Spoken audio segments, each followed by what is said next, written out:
Thanks so much for joining us today. And it's the end of the month, the end of October here on the trading schedule here today. And we're going to find out what could or may not happen here today on October 31st. Happy Halloween to you. Well, we're going to bring in Rich Nelson of Allendale Incorporated in McHenry, Illinois to talk about the markets here. And Rich, thank you for joining us here today. And on the last trading day of the month here, I see where, for one thing, we just got some news off the wire a short time ago as I was coming into the studio here, where USDA says, hey, surprise, we have an overnight sale of wheat, and it went to Iraq, about 100,000 tons. How about that? You know, good to see here. I'm really happy to see this type of business pick up.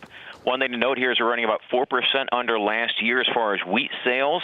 Year to date, one thing we can see, which is kind of a discussion point here, is that we are not shipping out as actively as we need to.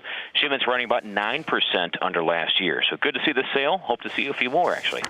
Okay, a lot of folks wondering about the harvest progress numbers from USDA yesterday, and we have a rundown of those numbers for everyone here.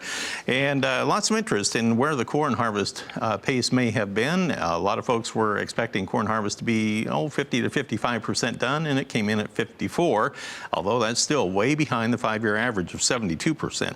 Soybeans came in at 83% done. That was about as expected. The 5-year average is 84%, so not a big surprise there. Cotton 46% complete. The 5-year average is 45%. By the way, grain sorghum is now 59% done. That's 10 points behind the average pace. Peanuts 63% complete, and actually the peanut harvest is 74% complete. That is actually 1 point ahead of the 5-year average. It was 63% last week. So anyway, your thoughts, Rich, on the early numbers here? The trade didn't seem to really react to it much overnight. No, they really did not. And one thing good as far as this week's numbers is most of the trade guesses before the report came in pretty close to the actual numbers here. At 54 on corn was right next to the 53 average guess, and 83% for soybeans right next to the 84 average guess.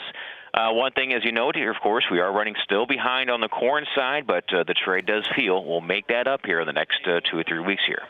Okay, and then today I'm looking at my schedule here, the calendar for the market calendar information, and it looks like today is going to be first notice day or delivery day for November canola contracts, also for November rice, November soybeans, and also this is when the Grim Reaper comes in and takes the October live cattle off the board. They disappeared today as well, last trading day there. So are any of those significant?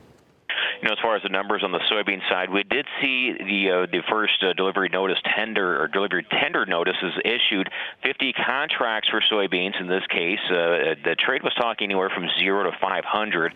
So we're not going to call this too burdensome, and we're also not going to call it too much of a big market mover.